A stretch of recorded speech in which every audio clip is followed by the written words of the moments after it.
Welcome everyone to our Browns Orange and Brown Talk live post-game podcast. Dan Labbe here with Kay Cabot and Ashley Bastock. We are all in Detroit. There we go. I got everybody's cameras up here. If you're watching live on our Cleveland Browns on cleveland.com YouTube stream, welcome to it. Ashley and Kay are going to hang out here for a little bit, and then Lance Reisland is going to jump on for a few minutes at the end as well. We'll be with you here for about, let's say, 45-ish minutes as we wrap up this game. 34-10, the Lions beat the Browns in Detroit. So let's get to it, Mary Kat. I mean, look, we have to start here because this is what everyone wants to know. This is what everyone is talking about. Is it possible, or do you think it's on the table? Because Kevin Stefanski was kind of his typical Kevin Stefanski self today. After this performance from the offense, this performance from Joe Flacco, could the Browns make a quarterback change here and go to Dillon Gabriel when they go to London next week to face the Vikings? It really didn't seem like that's what Kevin was planning on doing when I asked him about that after the game. This is the third straight week I've had to ask him about that after the game. And I know he gets probably a little bit frustrated with the question, but I think it has to be asked, especially after a game like this in which Joe Flacco threw two more interceptions, was strip sacked once, and he ended up with a 39 point something rating and put only 10 points on the board. Now, he didn't get much help. Only one of those interceptions really was his fault, or at least he claims it was his fault, and we're not even 100% certain about that because it was a miscommunication between him and Cedric Tillman. Cedric ran a hitch, Joe threw a fade, and it was just a disaster. It was picked off. The defender was all by himself down the left side of the field. Joe took full blame for that one, but still, something is going gravely wrong with this offense. And one of the things that's going gravely wrong with this offense is that Jerry Jeudy he's struggling. And I don't know if it's just Jerry and Joe not connecting well together, or if it's just Jerry really getting off to a rough start. But sometimes I think a change, just for the sake of making the change, can shake things up a little bit, can kind of wake guys up and maybe improve things a bit. So I would at least be giving this some serious thought just to see if you cannot generate some points with Dylan Gabriel. Yeah, this is what makes this discussion hard, Ashley, I think, is obviously, Browns fans love Joe Flacco, but I think what makes this discussion hard is you do look at some of those throws in the second half, especially. And it is fair to wonder, was he just being a really good teammate with Ced, or, was that really Joe's fault? I don't know if we're ever going to know the answer to that outright or not. I guess we'll take Joe at his word for now. But Joe made some plays in that second half to his credit. Now, he made some mistakes too, but the throw to Jerry was a nice play where Aiden Hutchinson almost had a strip sack. Joe throws a really nice ball to Jerry. If Jerry catches that ball, he was convinced that he was going to take it to the end zone, and it's 20-17 at that point. So it's a difficult decision because Joe showed some signs of life in this game, but the results weren't there. And ultimately, that matters. And this is the fourth straight week now where this offense just hasn't been able to function. And Joe certainly shares in a fair amount of that blame. He does. And, I think, too, if you're talking about reasons the Browns could rationalize staying with him, I was thinking about this.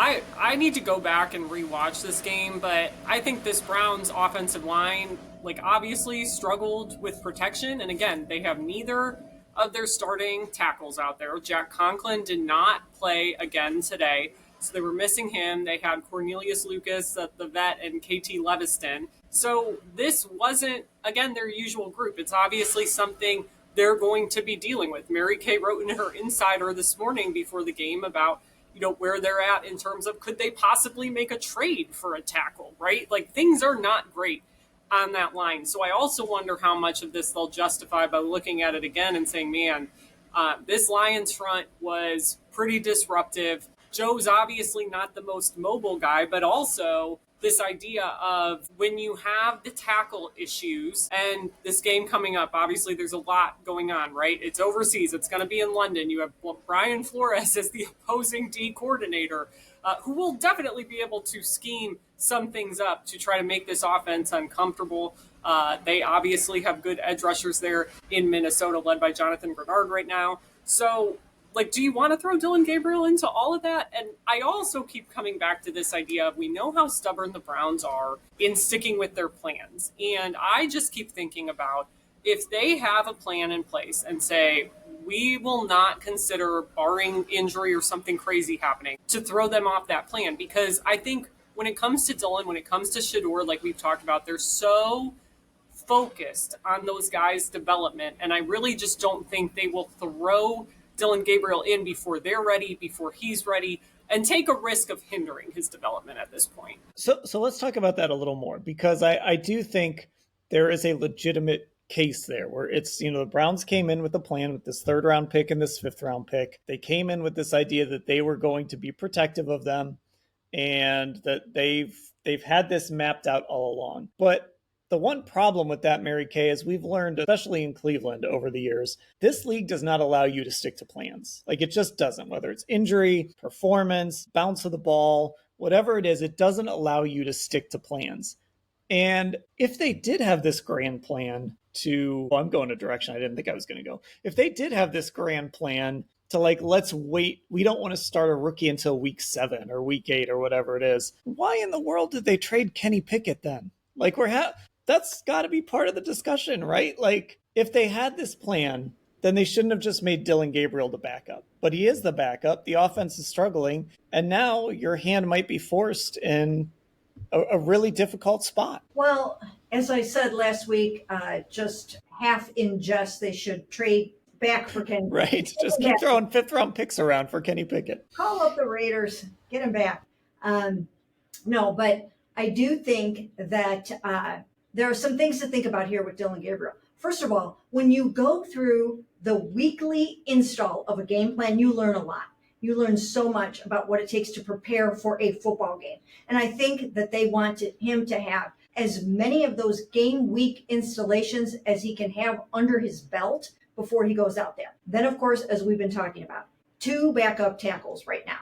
And everyone is going to exploit those guys. Yes, they are going to try to trade for a tackle. And I think that they might have a new one within the next couple of days, actually. They might be able to bring a new one with them to London, and that will help. They really, really do need that player. And maybe they'll wait and decide what to do about quarterback if they end up with a better tackle to put out there to help protect Dylan Gabriel. But the other thing about Dylan Gabriel that I think could be a factor here is the fact that he's mobile. He's a different kind of quarterback than Joe. And maybe that's what it requires right now. Now, he's not a running quarterback, but he's mobile enough to run around a little bit and get the job done that way. And maybe there will be something to be said for that. And I guess my feeling on it, and I haven't even really processed this all that much yet, is the fact that if it doesn't work out, then you could always go back to Joe. You can always go back to Joe. You could even go to Bailey Zappi if you had to. I don't know that you're going to be ready to go to Shedeur Sanders right away, because I do think he still is coming up the learning curve to a degree.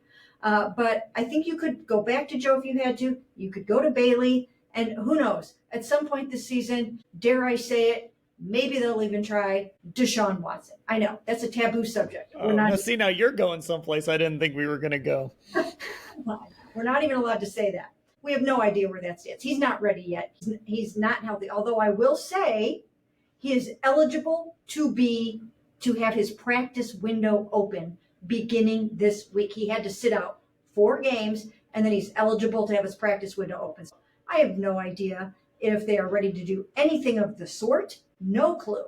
But these are some other options that they might possibly have. So I just don't think that you can keep going out there and scoring 10 points a game, 13 points a game. I mean, remember that they only had 13 points last week and beat the Packers because of the flurry of things that happened. They needed an interception to get there.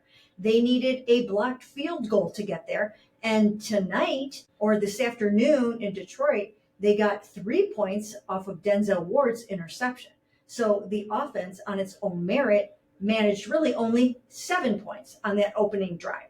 And I just don't think that you can keep going along this way. Now, you would have to dial back the game plan, and you would have to give Dylan Gabriel just an abbreviated playbook or game plan to work with if he were to do this, especially because, once again, as we've talked about, then they're going into Pittsburgh the following week, and we all know what that would be like. So not going to get any easier anytime soon, and I'm sure the Browns don't want to do this. But you could make a case that a more mobile Dillon with a lot more Quinshon's running the ball well, even against good run defenses. He's doing a really, really nice job. So I think a case could be made. I think there at least needs to be a discussion about it. Yeah, and to this point, I'm going to find this comment and put it up on the screen. You know, everything we've heard about Dylan Gabriel, my screen just scrolled right when I was about to hit show the comment. But everything we've kind of heard about Dylan Gabriel would seem to indicate, here it is, it's from Mike, I thought he was a supercomputer with more college starts than anybody in history. Like, that's how the Browns have certainly sold us on Dylan Gabriel, and that's certainly something, that's why they believed,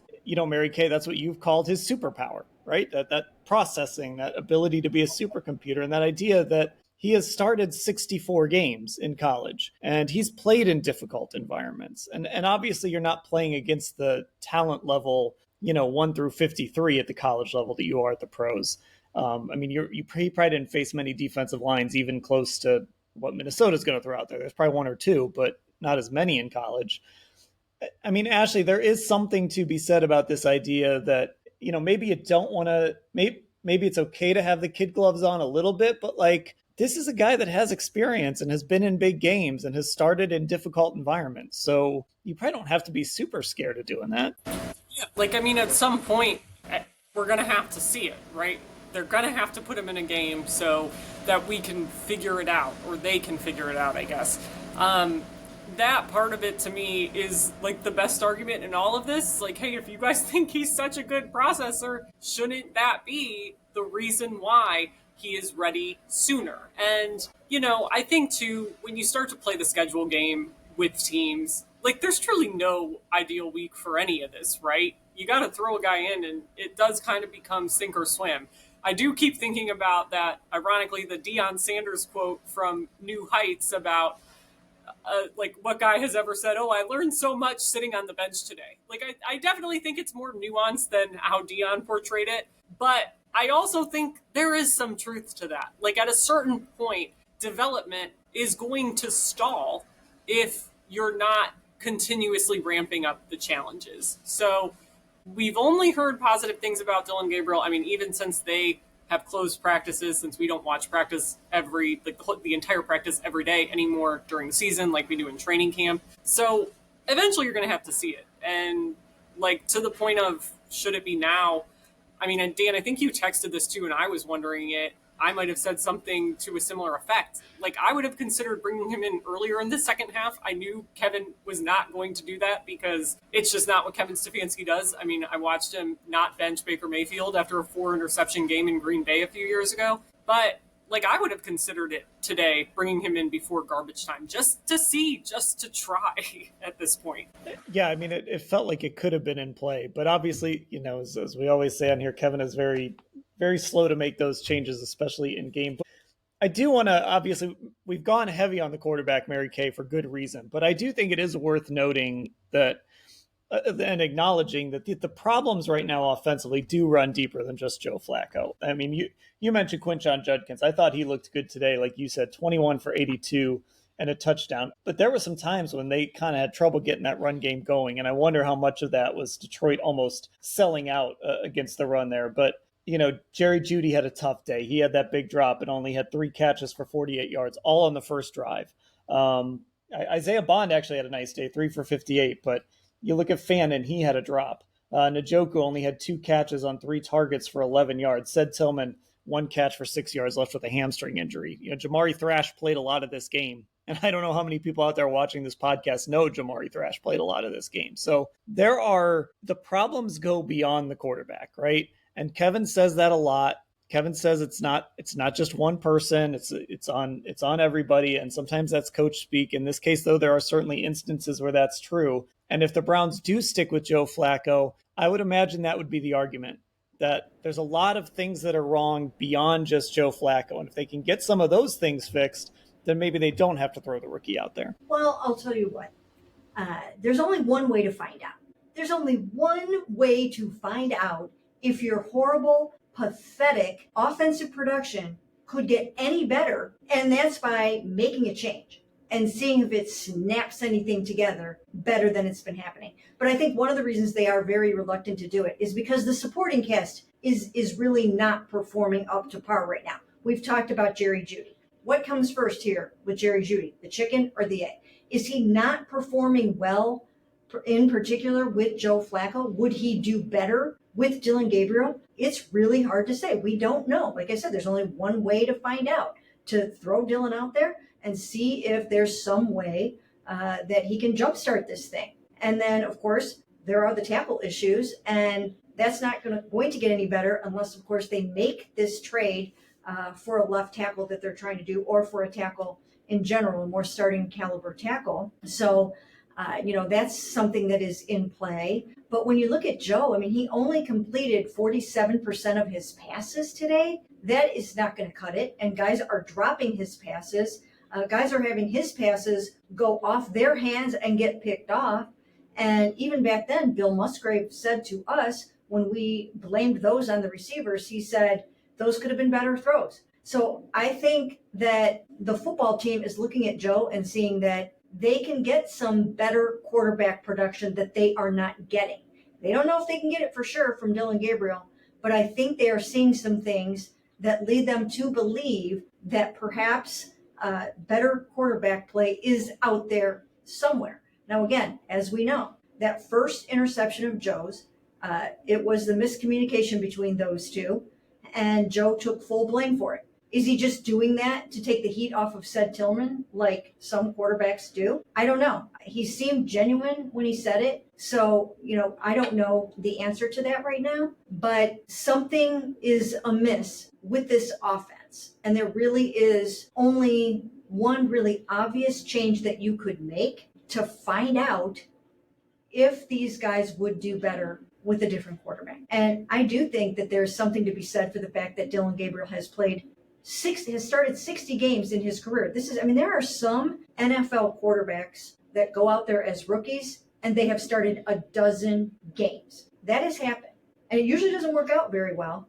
But the guys that have started this many games, they usually fare pretty well. Now, most of them are first-round picks. Dylan is a third-round pick. But still, they have a poise about them. They have a body of knowledge that they have. They know how to play situational football because they've seen so much. So I am more than willing to try it and see what happens. And if it absolutely doesn't work out, then you can go back to Joe. Then you could try whatever, any number of things.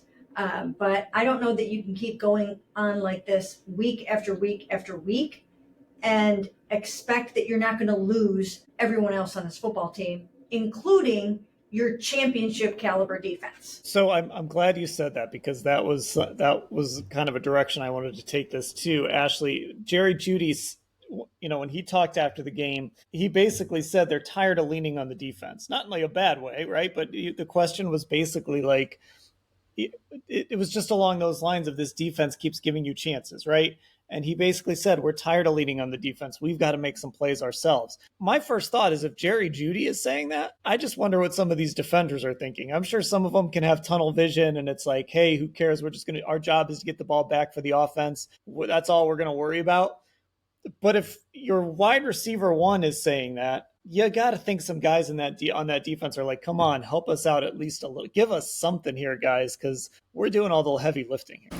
Yeah, I was really curious about how that locker room was going to be today in that regard. That's kind of why I prioritized talking to some of the defensive players, but at least outwardly right now, which I do think is interesting, because I think obviously on this team, things have gone sideways so many years in the past. And I really think these guys are still bought in for the most part. Anyone you talk to on the defense, from Miles, Garrett, Denzel Ward, Greg Newsome, Grant Delpit. Now, granted, those guys are not young anymore. Really, they're not the youngest players on the team. They are your defensive leaders. So I'm not surprised that their messaging was all the same, that they could have done more, right? Like Miles harped on, there could have been sacks. This is the first game this season, the line, nobody on the defense got any sacks.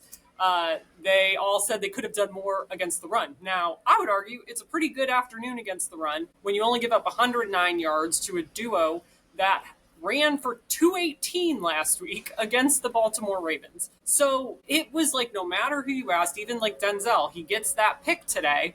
But he's like, there could have been more. There were more chances for takeaways. We didn't get them. We have to play better. We have to worry about our part. So at least outwardly right now, there's no finger pointing. And that's why, like, I wrote this column, like, the defense might not want to finger point, but everyone else, including Jerry Jeudy, kind of was today at where these problems are. I mean, it's obvious when you watch a day like today. And I think the biggest thing with Jerry saying being tired of relying on this defense, I think to his point, like, that's just not sustainable, right? They've showed it. This defense is one of the best or the best unit in the league, and the Browns are 1-3. And last week, everything had to go right for them in order to upset the Packers, including a rookie making a 50-plus yard walk-off kick on special teams. So when Jerry says that, that was like kind of the first thing I thought of. Well, duh, you better be, because you obviously can't win football games playing the way they are right now. Okay, we're going to bring on Lance Reisland here in a second, but before we do that,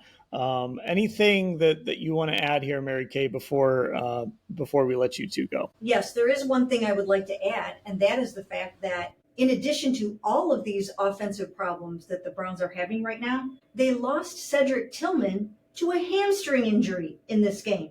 He's their number 2 receiver, albeit he's been struggling lately, but he still is their number 2 receiver. And now, when you pull a hamstring and you're a receiver, there's a pretty good chance you're not playing again the next week. So we'll have to see how this goes, but you need to be able to run when you are a wide receiver. And to be ruled out of this game with a hamstring injury tells me that he's going to be very iffy for the Vikings game if he's even has a chance to play. So I just think that's something to keep an eye on.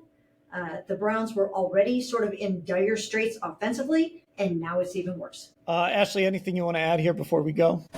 I mean, I'll just add we didn't touch on the punt return touchdown today. I mean, we touched on it a little bit because it happened after that Jerry Jeudy 3rd down drop and the Harold Fannin 2nd down drop that happened right before Jerry's.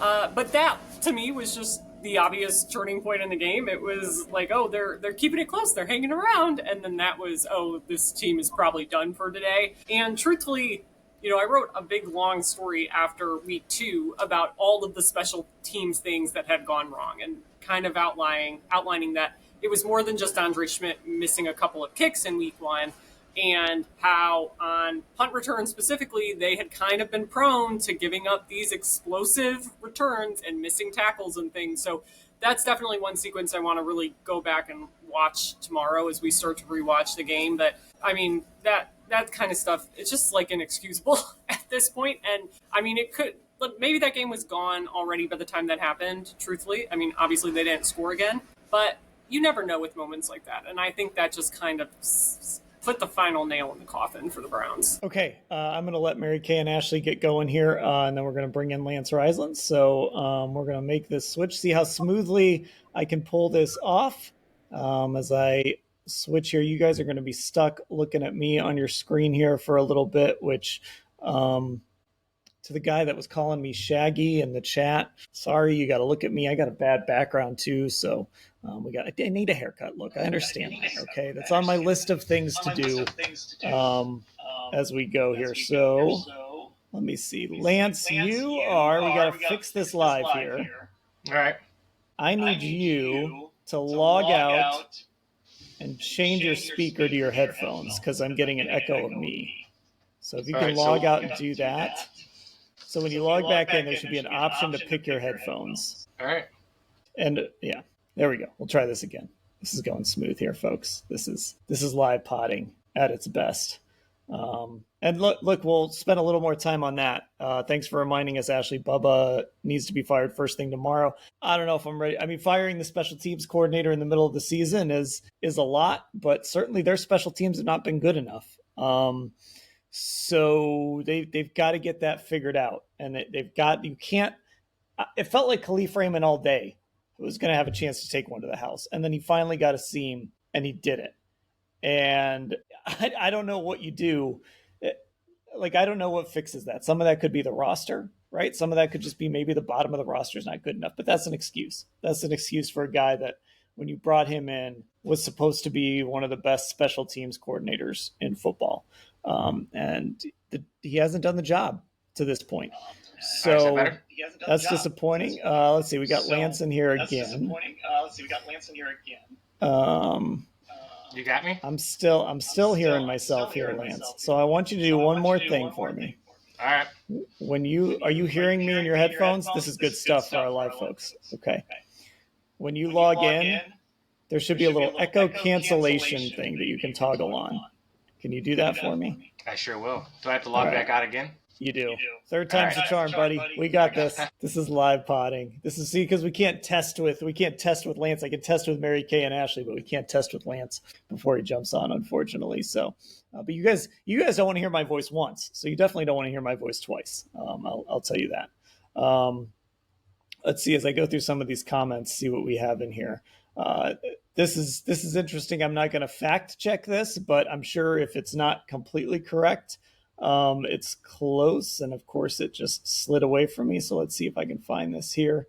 Dylan is older than Drake May, CJ, Caleb, Daniels, JJ, same age as Bo Nix, Penix, so on. And again, this kind of goes back to this idea of, can you just hand things over to Dylan Gabriel? And I certainly think because of that college experience we talked about earlier, because of the fact he's played in big games, he's played in college environments that are louder and more chaotic than most NFL stadiums. I mean, here in Detroit, it's really loud. I think Dylan Gabriel has probably played in environments like this. Okay, we're going to try this one more time.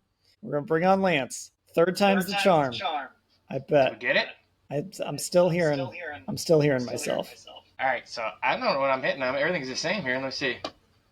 Never a dull moment. Nothing being live, huh? So we're trying to figure this out live. If you're in the chat, are you hearing me? Are you also hearing me twice? Because I'm hearing myself twice coming through Lance's speakers. So check your plug-in there for your headphones. How about now? Okay. Oh, nope. Check. Yeah, and somebody in there saying that they can hear me as well. Check. 1 2. Check 1 2. Check 1 2. Yeah, I've got you, but I'm hearing myself on the other. I'm hearing echo from myself again. All right, log off. I'm going to shoot you a text while I talk, okay? You got it. All right. We're going to get this figured out, folks. We're going to get some Lance. We're going to get some Lance time here. As I multitask here, I'm going to text, and as well. Sorry, bud. I'm not going to say your name here on the pod. You're saying Lance is not echoing. I am, and that is true.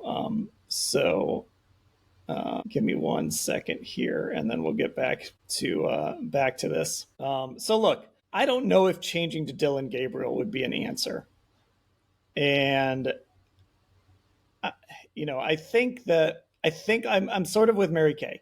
Like, I think it's worth a shot.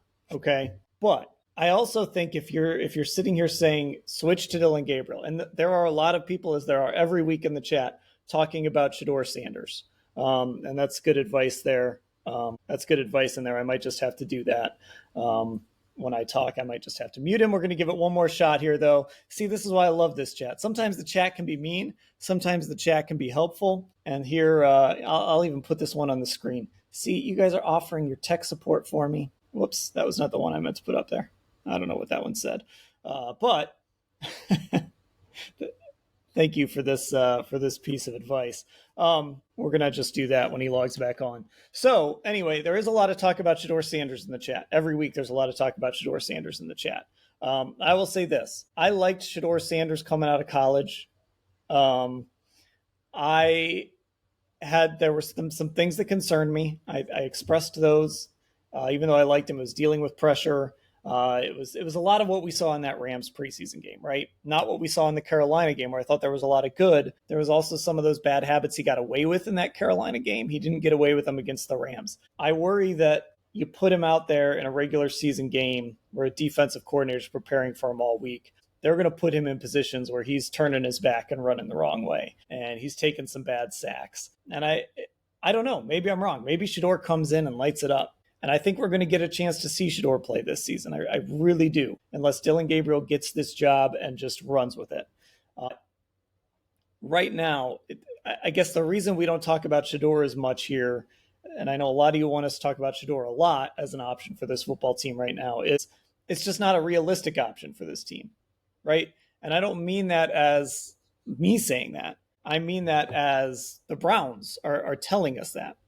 They are telling us that, sorry, Lance just texted me, so we're going to get this figured out. They are telling us that they don't believe Shador is ready, that they aren't ready to hand him the keys, okay? You might not agree with that. Other people might not agree with that. But the reality is that's what the Browns are telling us, that they're not ready to make that jump to Shador Sanders. Now, they did give him that third quarterback job, so they obviously believed in him enough to make him essentially 2 snaps away. So now we're going to bring in Lance. And all right, I think we're good now. Okay. Yeah. We're good. We're good now. Maybe. Well, we came up with a solution. I am going to warn you, Lance, you're a little hot. You're a little hot. I don't know if you can turn your volume down. I can. I was trying to do a bunch of different things here to figure it out here. I think I got it, though. Okay. Oh, live tech. Okay. Well, Lance is a little on the hot side. But the trade-off here is you don't have to hear me talk twice. So let's get to it, Lance, because people have been listening to me talk for too long. And maybe pull your mic a little farther away. That might help. Am I good now? How am I now? It's fine. It's fine. We'll get through it. Right. Thanks for dealing. Thanks for putting up with our tech issues here, folks. I really appreciate it. It's live potting. Right. Oh, that's good. Good job, Lance. Good adjustment. That's the football coach in you. That's right. You just keep figuring it out. You keep going. Nice figure job. it out. Okay, let's just do this. Big overarching question. Your takeaway from this football game today? It's a one-phase team right now. It's a one-phase team that phase is outstanding. There's not for the first time I saw a little bit of bad body language at the end of that game that I did not like. But this is a defense that's playing at a very high level. This is a defense that's trying to keep this offense together. Special teams are absolutely killing this football team. So for me, when I watch this game, it's a team that can play with everybody, and they will be in a bunch of games because of this defense. But something has to be done offensively. And special teams, something you can correct. Special teams is about effort and execution more than it is talent. So I think obviously, some changes got to happen offensively, but it's a one-phase team, and you could see them slowly taking those body shots throughout the game. Yeah, when I did my my post-game, my 0 column that I write as soon as the game goes final, that one of the things I said is the Browns very clearly lost 2 phases of this football game. And if you do it the way they did it today, turnovers, mistakes, giving up a punt return touchdown. I didn't think the defense was perfect today, but they were good enough. They were more than good enough to win this football game. It's a team that scored 90 points the last 2 weeks, and you lose in the other 2 phases, and that's been the story for 4 games here. It's not like this was a one-off. And so that to me is why it's like, how fixable is this with what they have right now? Well, the good thing is now that as compared to the last couple of years, it is fixable because you have your coordinator is now running his stuff. Doesn't mean it's going to be successful, but at least you have a game plan going into tomorrow on what you can fix. There are some positive. The run game is getting better and better. The pass game is getting worse, however. I still don't understand why David Njoku is not a bigger part of what they're trying to do. I understand Harold Fan is outstanding, but you have another tight end that's really good as well.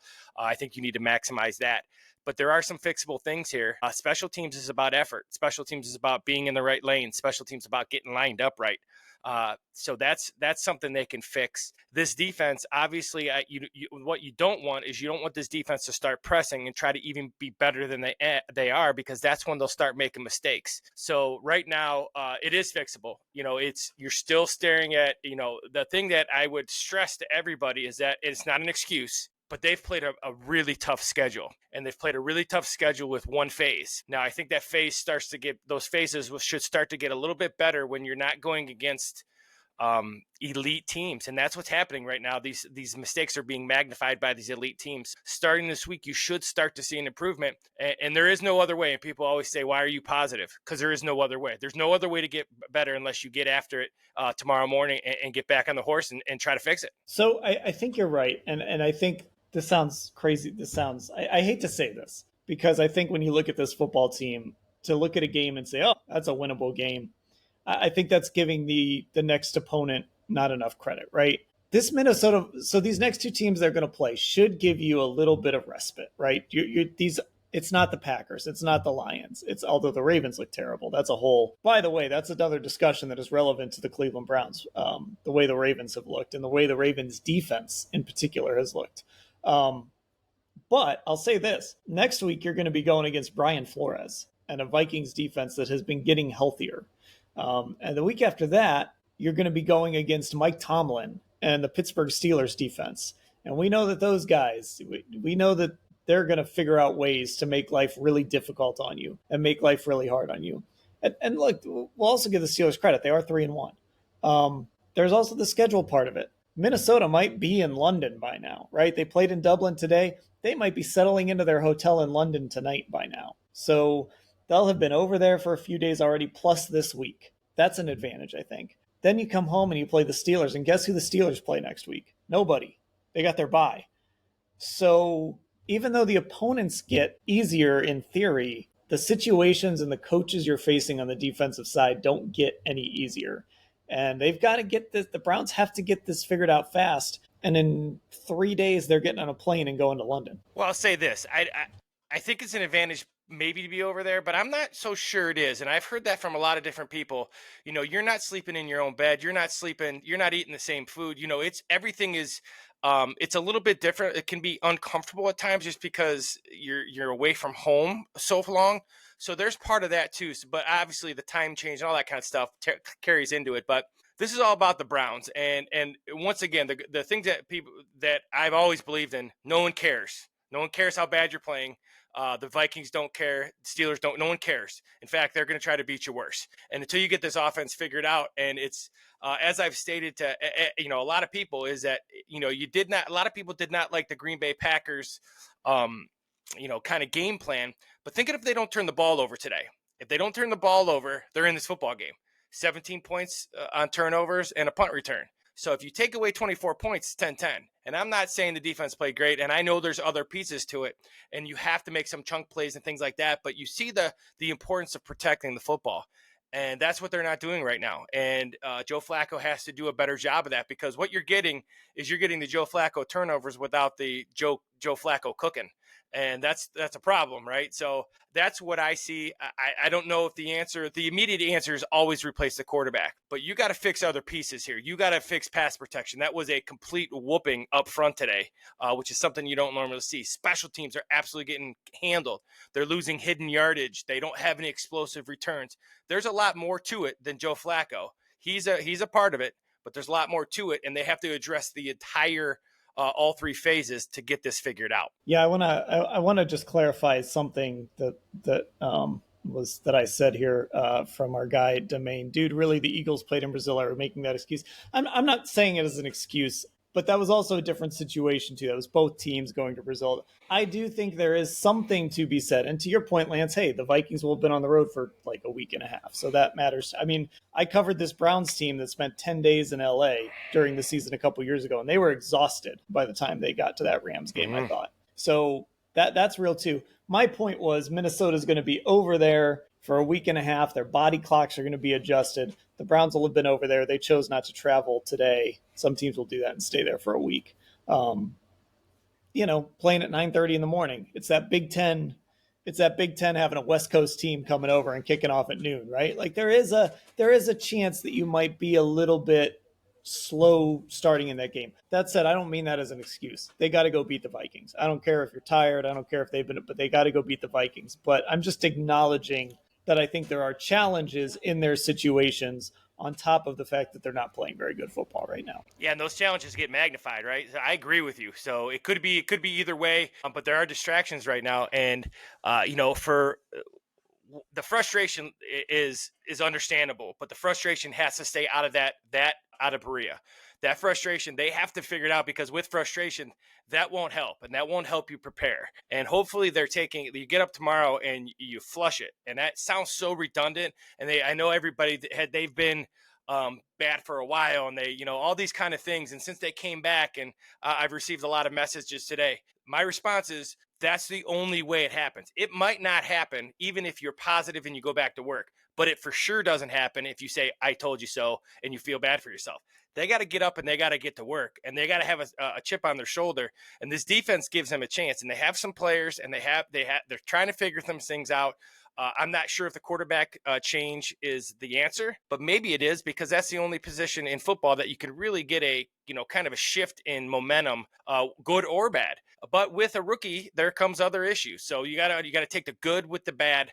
And for me right now, this is such an offensive collapse in terms of what they're trying to do. What is the identity? They're trying to get to it. You can see it. They just can't get there yet. And there are no excuses. No one cares. They got to win. They got to figure it out. And my contention is you will. And as a coach, you get up tomorrow and you figure out how to beat the Vikings and you move on. So let's go down this road, because that was one of the points Mary Kay made. We spent a lot of time talking about the quarterback position and Joe Flacco. Do you go to Dillon Gabriel? All of that, right? And one of the points Mary Kay made was sort of similar to what you just said. If you are making that change, part of it would be because you got to find out, right? Like, we can go through all the things, and I did it in the first half of the pod that were wrong with this offense, whether it's the protection, whether it's the pass catchers not making enough plays.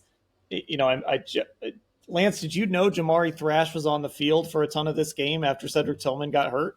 I mean, I saw him. I mean, I knew he was there in body only, though, right? Yeah, I mean, right. I got, yep. So, we've reached a point where maybe the only way to find out if a new quarterback would help is to put a new quarterback in there.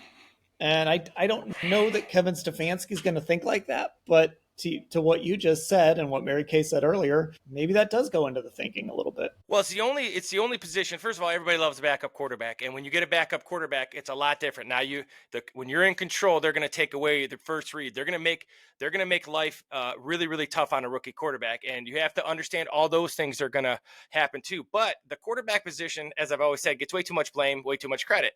And the only thing, making a change at left guard or making a change at outside linebacker or whatever it is, the quarterback position is especially when you're struggling, is the one position that can really jolt an offense, either good or bad. And right now they just kind of need a jolt, and maybe that's the case. You can also say that sometimes it's not always the quarterback, and this isn't the quarterback, and maybe Dillon's ability to move. They can move the pocket a little bit, right? Because they're struggling in pass protection. It was an all-out meeting at the quarterback because you know where the target is. So maybe you don't say, Joe, hey, listen, this isn't all your fault, but we got to move the pocket, and that's not your strength. And maybe we just need to move the pocket, or whatever it may be, get the ball out quicker, or whatever they think he can do. Maybe that's the case. I'm not into knee-jerk reactions. I think that's one of Kevin Stefanski's greatest traits, whether people like it or not. You got to stick with the program. Whether the program works, great, but if you go knee-jerk every time something goes wrong, that's a problem. But maybe you're getting to that point now. You just something needs to change, and whatever that may be. Obviously, and once again, if you do it, your defense is going to keep you in games. Your defense is going to keep you in games. And that's what kills you right now, is your defense is playing so well. Like, your defense, this is honestly, even with the schedule, this is a 4-0 defense. Like the way they've played is good enough to be 4-0, but they aren't, right? They are what their record says they are, and that's because the other two phases have let them down, and they've got to figure out a way to get that fixed, or eventually this defense is going to fold. Like, you can only count on this defense to do all this heavy lifting for so long, and there's going to be weeks where they can't. And they've got to be able to pick up the defense when that week comes. And they haven't even been able to help the defense out in these weeks when they've been great. And that's why this feels so bleak. Well, the thing it's really telling, and I remember doing this when, for a long time in my life, my dad was the defense coordinator, I was the offense coordinator. We talked about playing complementary football, and what the Browns run into, not only this year, but the years they've struggled over the last 5 to 10, is they don't play complementary football in this way more than just the normal, like, score points and things like that, is that when the defense gets a big 3 and out, or the offense. So, for example, the offense for the first time this year looked fantastic. Then the defense gives up a drive and a 7-7. It's usually gone the other way, but they've done that to themselves a ton, where the defense will get a 3 and out. They get a big stop. They flip the field. They do all these things, and then the offense immediately goes 3 and out. And then all of a sudden, the other team, if you can just get a couple first downs, it's not always about scoring points. It's about flipping the field. It's about giving your defenders rest. It's about establishing the run, getting the identity, getting your plays up, getting the, for me, I would say, if people have asked me a bunch after the game, what would I do? I'm having 3 to 5 people touch the ball. If I get 65 snaps a game, which is about the normal in the NFL, Judkins, Joku, Annan, they're going to touch the ball 30 times. It's you and I have talked about this for year. I'm going Cooper Kupp. He's getting the ball. We're going to figure out how to force feed them the ball because those are the guys that can make plays. And I would even say more the tight ends, Njoku, Bannon, and Judkins. Those are the guys right now that I'm force feeding the ball to try to get this offense rolling. Okay, we are going to wrap up our podcast there. Listen, you guys have gotten to see behind the curtain a little bit here already, and I'm going to let you behind the curtain a little more. The garage they had us park in is like a mile away, and the folks that are going to give me a ride there, they're getting ready to leave. So we're going to wrap the podcast there. It's cool. They're waiting for me, but I don't want to make them wait too long. Lance, I appreciate you doing this. Sorry we had those tech issues there. But no worries. That's on my end, my friend. You learn, right? You live and learn. That's right. So if you were watching this on YouTube, please go find Orange and Brown Talk on Spotify, Apple Podcasts. Get subscribed there. Give us a listen on one of your, or wherever you listen to podcasts. I don't care. Go find Orange and Brown Talk. Get subscribed. If you're listening to this and you were like, man, I wish I were on that live show, or man, I want to see these videos, go to our YouTube channel, Cleveland Browns on cleveland.com. Hit that subscribe button. We go live every single Sunday. Next Sunday might be a little different, but most Sundays we're going to go live at 8 o'clock with our postgame podcast. So we're going to wrap it up there. For Mary Kay, Ashley, and Lance, I'm Dan. Appreciate everyone listening.